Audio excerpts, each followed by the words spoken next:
All right, guys. So welcome once again to another YouTube video as well as other platforms. So today we're going to talk about the 5 ways to improve productivity for business leaders. And it doesn't just have to be business leaders, it can apply to anyone, but obviously productivity is something that is massively needed in the corporate setting. So now we're in this age where we're in what's called corporate wellness. So we know that a lot of people are really getting into wanting to become more healthy because they understand health is so important and integral to performance. So we know elite athletes do this all the time. There are so many things that are so mindful. Most elite athletes will tell you that 90% of their performance is in the mind and 10% is physical work. And so if these athletes that do very physical sports can tell you it's mainly in the mind, it tells you that anything is mainly in the mind. So what we're going to look at today is some of the greatest hacks that you can do to improve productivity so you can be a far better CEO, MD, entrepreneur, business leader in your workspace by integrating wellness in a way that allows you to improve productivity. All right, so I've got my list on the side just so I know I stay on point. So the first thing is managing your energy. So when we look at managing the energy, we know that from stats and studies, a lot of CEOs, MDs, entrepreneurs, and so on, they typically work about 18 hours a day at the most, some about 12. But even when they finish work, and you probably know this being a person that does that yourself, is you take your work home. You can't switch off. You can't connect with your family. You're always thinking about the next thing or the task that is at hand. And so because of that, your mind never switches off. There's never a rest point. There's never a reset. And so just thinking about this, right? The brain weighs 1/25 of your total body weight, but it uses up 25% of your total daily energy. So in other words, you have to be fit just to think. How many CEOs, MDs you see overweight, tired, and wired, and still trying to create a brand or building a brand or shouldering the burden of responsibility of employing hundreds of thousands of people? It wanes on you. You've probably heard the saying, heavy is the head that wears the crown. And so this is true. If you have to manage 50 people, 100 people, that's 50 to 100 people's problems that you have to work on and to have to deal with. That's 50 to 100 people that could possibly get sick at one time. That's 50 to 100 people that may have social problems, religious problems, spiritual problems, marital problems, relational problems that you may have to manage at any one time. So it has a lot of burden on you. So there's a lot of mental energy that goes into running your business and being the figurehead or the leader of your business. So it's so much deeper than just turning up to work. And so with that in mind, one of the things I want to kind of share first of all is some hacks that you can use to improve your productivity and performance. So let's look at the first one when it comes to managing your energy, which is the first point. So one of the ways we can do this is get used to taking your heart rate. Now, one of the easiest ways to use it is just get 1 or 2 fingers and then just pull it on your wrist. And you can go on YouTube and figure out how to take your heart rate. But once you've taken your heart rate, what I want you to do with that is figure out what your heart rate is. So, get a stopwatch or a clock and take your heart rate for 60 seconds and add up the amount of times you can feel your pulse. That's just the easiest way to do it. And then you'll know what your barometer is. But you want to do this when you are at rest. Now, I want to define rest for you for a second, because most people's normals nowadays are in an elevated state. So even if you say, well, I never rest, you still need to know what your normal is. So what you want to do is try not to do any work, watching TV or anything, just literally no sound for at least 2 to 3 minutes. So your heart rate gets to your normal. Now, for the average man in the Western world, it's about 85 beats a minute. And for the average woman, it's about 80 beats per minute. So man, that's the amount of times your heart is beating, or the pulse that you feel beats or pulses in 60 seconds, okay? So you want to get your baseline. Now, it might not be 85, it may be 100, especially for a lot of these business leaders that are just constantly on the go. It may be 95, it may be 100, but you need to know what your average is, okay? So once you've established your average by taking your heart rate whilst you're sat down preferably, the next thing you want to do is make sure you've written this down, stored in your phone or something. And then every so often, when you're working hard, like maybe every 4 or 5 hours, take your heart rate. And if you see your heart rate is above your normal by about 4 or 5 beats, it's time to take a rest, because your body's giving you feedback that you are working harder than is your normal. Remember, your normal is what your body's used to. It might not be normal, it's just your normal. I want to make that clear. So, most people in the Western world are an elevated level of stress at all times, beyond actual normal. But you get used to a certain level of stress on a day-to-day basis. So your body's used to your perceived normal, which may be elevated, but it's still your normal. So at your normal, if your normal is 90 beats a minute, and that's your barometer, you take your heart rate after that, and you're doing a lot of work, and you say, right, I need to take my heart rate. And you find that your heart rate is now up to 100, you say, okay, I'm more stressed than my normal. So in that, you want to take 5 minutes, just go for a walk, just take a few breaths, breathe for 5 minutes. And so it's really important that you do that. You take 5 minutes out if you find your heart rate is elevated, and you breathe for 5 minutes. Now, it doesn't have to be really structured breathing, but just, in through the nose, out through the mouth, just a real basic breath. But if you want something a bit more specific, then I recommend box breathing. So box breathing is quite popular. A lot of people know it now. And it's just like breathing in a box. So you'd inhale for, let's just use 5 seconds as an example. So you inhale through your nose for 5 seconds. Hold your breath for 5 more seconds. Exhale for 5 seconds. And then hold your breath once again for 5 seconds. So that creates a box. 5, 5, 5, 5. And then you repeat that 4 to 10 repetitions. And that will take you probably about 5 to 7 minutes. But what that's doing is it's, one, giving you more oxygen for your brain. 2, it's shifting you from a sympathetic state of stress where you're breathing shallow into a more parasympathetic, calming, resetting state, which is the parasympathetic or rest recovery system, which is very good for you to reset. Okay, and so the next thing you want to do to reduce stress, again, once you've used your heart rate to say you're elevated, the next thing you want to do is go and stretch. You might say, I can't really stretch at work, but there are stretches that you can do at work. It can be as simple as just placing one hand on the head and just side bending. Inhale, exhale back to center, and just the same thing. Place your hand on your head, and just inhale, exhale. And then you can just literally get your hands, you won't be able to see my arms fully in this video, but just push your arms up to the ceiling. Inhale into stomach and chest, and then exhale, allow your arms to come down.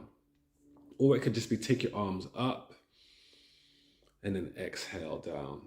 It can just be simple things that you can do just to stretch your body. Stand up, place your hands in front of you and just rotate from one side to the other.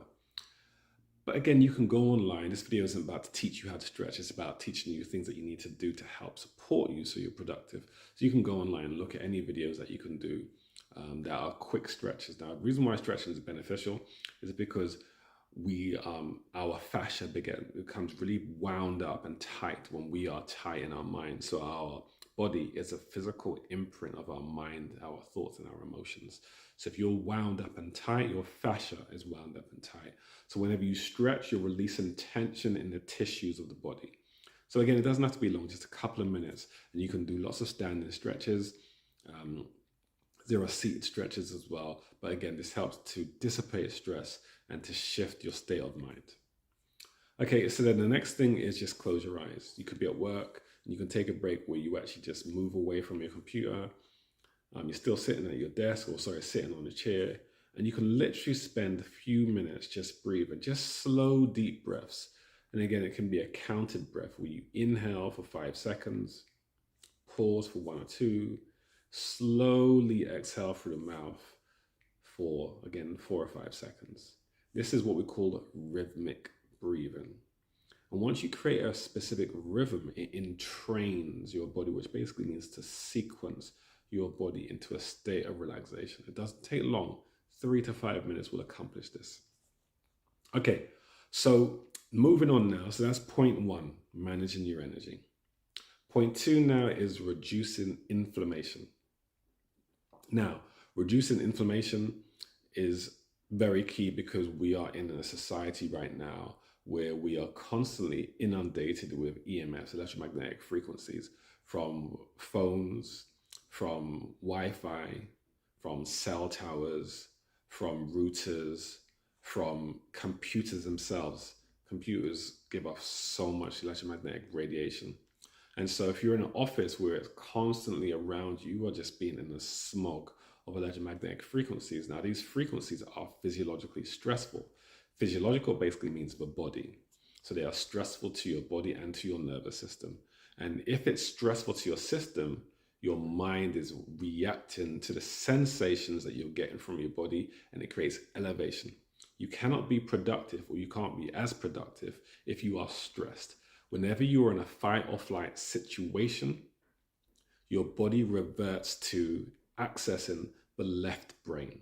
The left brain is fight or survive, which means you cannot access the right brain because the right brain is solution based. So whenever you are struggling with a problem at work and you can't think through it, it's because you are in a survival brain right now. And so you cannot access the right brain, which creates solutions and possibilities. You cannot be in the left and right brain at the same time. You oscillate between them dependent on circumstances and also feedback from the body. So if you're in this electromagnetic smog constantly, your body feels that you are stressed. And so because it feels you are stressed, it doesn't allow you to access your right brain to create solutions to problems. So one of the ways you can do this to reduce inflammation is you can buy, and you can Google this stuff online, but try to buy some electromagnetic support systems that help to offset a lot of the electromagnetic stresses in your system. So things such as Aries Tech are really good. I'm not sponsored by any of these companies when I give you this stuff, but Aries Tech, which is AIRES, Aries Tech, you can Google that. Or you can also look at biogeometry, which I use a lot. And they have a lot of pendants and energy cubes that help to offset electromagnetic frequencies. The next thing you can do when your body is saturated with electromagnetic frequencies on a day-to-day basis, you want to reduce some of this by getting into reducing your inflammation through specific practices. And so some of these would be looking like shifting into having cold showers. You might think, I'm not having cold showers, but the way you can do this, and I'll explain the benefit first. So cold showers, what happens if you imagine deep sea divers, free divers. When free divers go down to the bottom of the seabed, in the shallower seas, what happens is their body gets used to being able to pull all the blood into the vital organs of the body because that's more important. So the blood goes from the arms and legs and goes into the vital organs to keep them alive.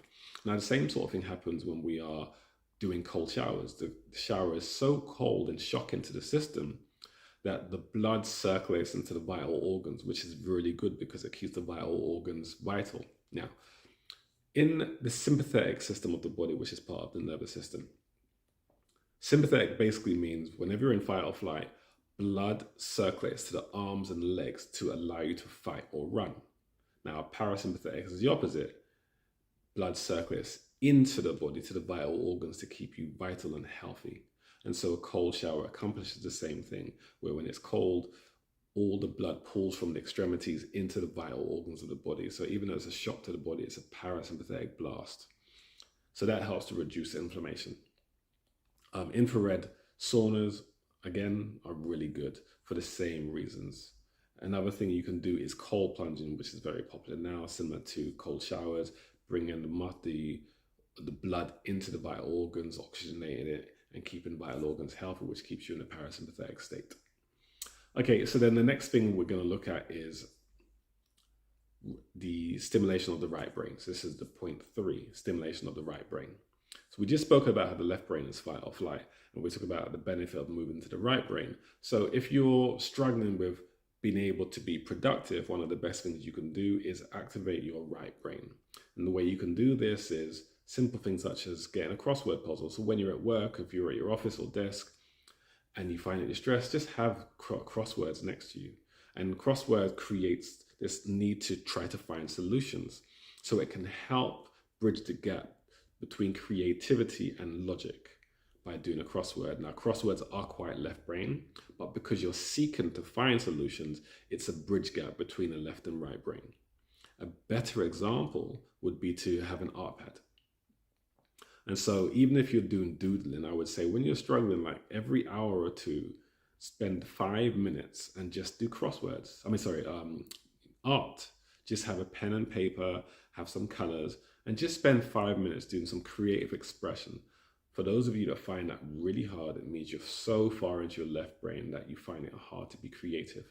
And so I always say to my clients, the harder it is, the more you need it. And if you do this every single day, just think about it. What's the one thing that children all do when they're young? Art. It allows you to be in this playful right brain, which reduces stress. Okay, so try to do that as often as you can. Even if it's once every couple of days, it will get you into the practice of activating your right brain, which makes it easier for you to then go back to these problems and challenges in your business and being able to access these problem points by utilizing your right brain. It makes it easier for you to create solutions for your problems in your left brain business. Okay, so then the next thing we're looking at when it comes to creativity is playing music. Play a musical instrument. Now, you may say, well, I don't want to play an instrument. I'm just giving you an example. This allows you to go into the right brain. Or listen to music. Listen to very relaxing music. So if you're at your office or a desk in your business, you can just, put headphones in and just listen to relaxing music. You can close your eyes for just 5 minutes when you're really stressed out and you want to be more productive, rather than pushing and forcing. Just spend 5 minutes just listening to very relaxing music. I would recommend late lounge sort of music, chilled Ibiza sort of music, any form of instrumental sort of music, any form of spiritual calming tones. So without words, just more instrumental beats. It could be like dolphin music or waves or oceans, and those sort of things are really calming to the body and allows you to sink into a calm state of mind, which allows you to shift into the parasympathetic rest recovery mindset, brainwave, so that you're able to access solutions to challenging problems. Okay, and then the last two things, point 4, we're looking at power naps. Now, if you're tired, this can affect productivity. So one of the best things you can do here is sleep more often. Now, if you can't sleep more often, then power nap.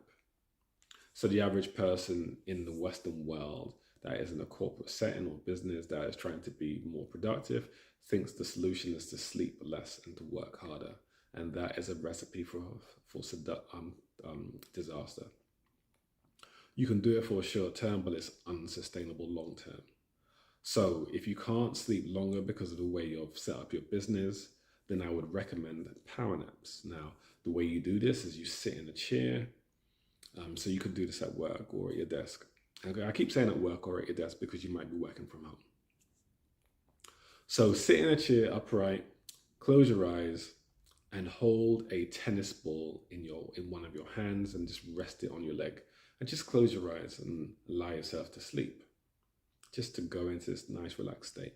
Now, the reason why you have this tennis ball in your hand is because if you actually fall asleep, your hand relaxes and the tennis ball drops out of your hand and it wakes you up.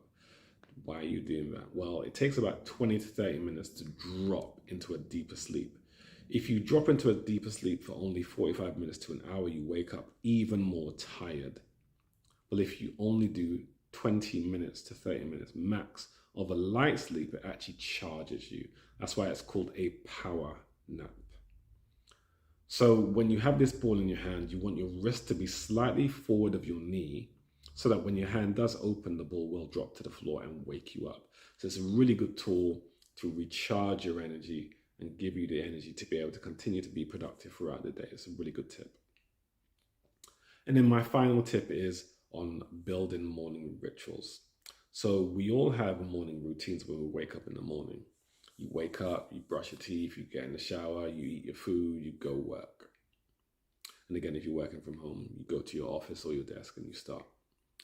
So routine is habitual, but a ritual is sacred. Even think about the word ritual. Something that's ritualistic is sacred, something that's mindful, meaningful. So create a morning ritual. So this could be wake up, do all the things we just mentioned as your normal habit, and then move into your ritual part of that day because it's preparing you for work. And so that what that could look like is get a journal. And once you finish your normal habit stuff, get into your ritual point where you spend 5 to 10 minutes just writing down your thoughts. Don't use it as what are my 5 things to do today? No, that's very left brain. Just listen to your mind. You're going into an inquiry, what we call introspection. Just think, what am I thinking about today? What am I worried about today? How am I breathing today? What's my relationship with my family? What's my relationship with myself? Typical things like this. What do I value about myself? Do I love myself today? All these sort of things you want to write down and just allow your thoughts to extract, because what happens is you become more conscious of your challenges by writing down your thoughts. The next thing you can do from that is go and have a cold shower, because again, it wakes you up, and you will find that the more you can do this, you don't need coffee to stimulate you in the day. And then to add to that morning routine, you can spend 5 minutes or 10 minutes doing some light exercise or stretching, which is really good because it activates the system, aligns you, reduces stress, reduces inflammation in the body, reduces injuries. And then spend 5 minutes just doing conscious breathing. So like we said, a rhythmic breathing technique, whatever works for you. And then just finish that by doing a basic affirmation. What are you grateful for? One of the strongest affirmations you can do is the I am affirmation, which you would say, I am powerful, I am strong, I am bold, I am wise, I am confident, I am cultivated, I am clear, I am precise, and so on. You can say anything that follows that so long as it's empowering. And you could write this down and create different ones every single day, or you can have 5 to 10 set ones, and you just finish by doing this. And I recommend you do this in front of a mirror so you look at yourself and you reflect on this truth back to yourself, because it activates your system in a way of expansion, not contraction.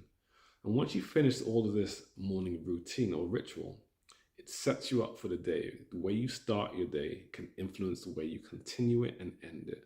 So it's a really good way to kind of preface how you want your day to unfold. So hopefully these tips worked for you, and try to integrate as many of them as you can. If you like this video, please share it with other people and subscribe for more content that is relevant to you to support you on this journey of productivity.